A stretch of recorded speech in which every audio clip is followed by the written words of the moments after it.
이렇게 비가 많이 오면 산사태가 발생하기 쉽고 또 하천 범람으로 인명피해가 많이 발생하기도 하는데요. 네, 어떻게 대비해야 하는지 이영주 서울시립대 소방방재학과 교수님 전화 연결해서 알아보겠습니다. 네, 집중호우가 내리면 하천도 순식간에 불어날 위험이 있는데요. 이 어떻게 대처하는 게 좋겠습니까? 예, 갑자기 하천물이 부는 경우에 뭐 자동차가 침수되는 경우 또 사람이 보행하는 경우에 이런 침수가 발생할 수 있는데요. 차량의 경우에는 침수가 되는 경우에는 차량으로 이동하는 것들이 사실상 불가능하기 때문에 차량을 어떻게든 끌고 나가겠다 이런 생각은 버리시고요. 가급적이면 빨리 차량에서 내리셔서 안전한 곳, 침수가 안 된 지역으로 이동하시는 게 바람직합니다. 다만 이제 차량이 일정 부분 침수가 됐을 때 차량문이 제대로 열리지 않는 상황이 발생할 수도 있기 때문에 이러한 경우에는 차량이 침수가 된 상황을 바깥에 적극적으로 알리거나 혹은 또 차량 내부에 고의적으로 물을 일부러 들여서 어느 정도 물이 찬 상황에서 문을 연다면 문이 열릴 수 있으니까요. 이러한 부분들 너무 당황하지 않고 대처를 하시는 것이 필요하고요. 보행 중에 침수가 되는 상황이라면 물이 고인 부분, 그러니까 바닥이 확인되지 않은 곳으로 이동하는 것은 굉장히 위험할 수 있거든요. 그렇기 때문에 가급적이면 침수 지역을 피해서 이동하시는 게 가장 좋고, 침수가 된 지역을 이동하신다면 물이 고인 부분들 가장자리 이런 쪽으로 이동을 하시고, 또 감전이라든지 이런 부분, 또 맨홀 뚜껑에 탈락되면서 물 밑으로 빠지거나 이런 상황들도 발생할 수 있기 때문에 항상 조심하셔서 이동하셔야 되겠습니다. 네, 굉장히 중요한 말씀 해주셨는데요. 차가 침수된 상황에서는 물이 어느 정도 차면 문이 열릴 수 있다. 꼭 명심하시기 바랍니다. 산사태 위기경보 경계 단계 발령에 대해서는 어떻게 해야 합니까? 산사태가 발생할 수 있는 위험 지역에 계신 분들은 직접적인 징후가 없더라도 선제적으로 안전한 지역으로 대피를 하시는 것이 바람직하고요.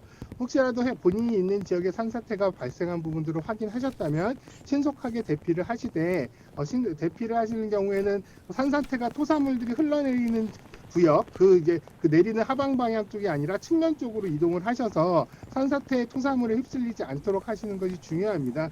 또 한편으로는 안전한 장소에 도착하시면 본인의 위치 또 이런 부분들을 정확하게 알릴 수 있도록 하는 부분들이 중요하고요. 혹시라도 산 속에 계신 상황에서 이렇게 산사태가 발생하는 상황을 맞닥뜨리셨다면 계곡 부분보다는 능선이나 높은 곳 쪽으로 우선 이동을 하시고요. 119에 본인의 위치를 신고하셔서 구조를 기다리는 것이 안전하겠습니다. 네, 그렇군요. 계곡의 야영객들은 갑자기 비가 들어차면 당황할 것 같은데요. 그럴 때는 어떻게 해야 합니까? 야영객들 같은 경우는 사실은 산사태가 발생하면 집중호우로 인해서 강물이나 이런 이 계곡물들이 급격하게 불어나는 상황들도 같이 발생을 하게 됩니다. 그렇기 때문에 물이 갑자기 불어나지 않게, 불어나는 상황을 맞닥뜨리지 않게끔 계곡 가해라든지 이런 부분에서 야영을 하시는 것들은 가급적 삼가를 하셔야 되겠고요. 또 비가 많이 내리는 상황이라면 직접적으로 계곡물이 불어나지 않은 상황이라도 빨리 철수를 하셔서 높은 곳으로 이동을 하시는 것이 좋겠습니다. 또 산사태가 발생하는 경우에도 이렇게 계곡을 따라서 토사물들이 흘러내리는 경우가 일반적이기 때문에 이러한 위험에서도 빨리 회피를 하시기 위해서는 가급적이면 계곡 바깥쪽, 계곡보다 높은 지대로 이동을 하시는 것이 바람직하다라고 말씀드리겠습니다. 네, 산사태 사전 조짐도 있을 것 같은데요. 예, 산사태 같은 경우는 워낙에 넓은 지역에서 이런 조짐들이 발생하기 때문에 육안으로 쉽게 확인하기는 좀 어려운데요. 그나마 확인할 수 있는 방법이라면 사면에 이를테면 돌멩이라든지 흙들이 흘러내리는 상황들이 눈으로 목격된다거나 혹은 또 나무가 바람이 불지 않았는데도 흔들리거나 혹은 또 기울어진다거나 이러한 것들이 산사태의 전조 증상이 될 수가 있고요.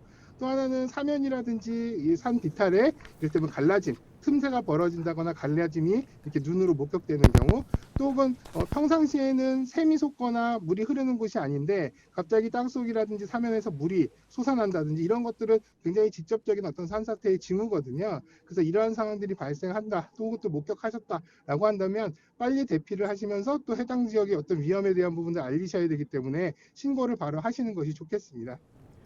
네, 산사태 피해가 발생했을 때 예방 요령도 좀 궁금한데요. 어떻게 하면 됩니까? 산사태 피해라고 하는 것들은 사실 가장 중요한 것들은 이런 부분, 산사태나 이런 집중호우가 발생하기 이전에 예를 들면 산사태의 재방 사업이나 여러 가지 안전 사업들을 통해서 이런 부분을 미연에 예방하는 것들이 가장 중요하겠죠. 다만 이제 이렇게 했음에도 불구하고 이번과 같이 급작스럽게 강한 비가 내렸을 경우에는 또 산사태가 발생할 수 있는 가능성이 있기 때문에 국민 여러분들께서 스스로 이런 산사태가 발생할 수 있는 지역에 가시지 않는 것들, 또 그리고 산사태가 예상되거나 혹은 또 이런 부분들 위험에 취약한 지구에 사시는 분들은 항상 산사태가 발생했을 때 행동 요령, 또 안전 조치, 또 주변에 안전한 대피소라든지 이런 부분들을 잘 확인하셔서 이런 부분들에 대비를 하시는, 국민이 스스로 대비하는 부분들도 굉장히 중요하겠다 생각이 됩니다. 네, 지금까지 집중호우로 인한 하천 범람과 산사태 대처 요령에 관해서 알아봤습니다.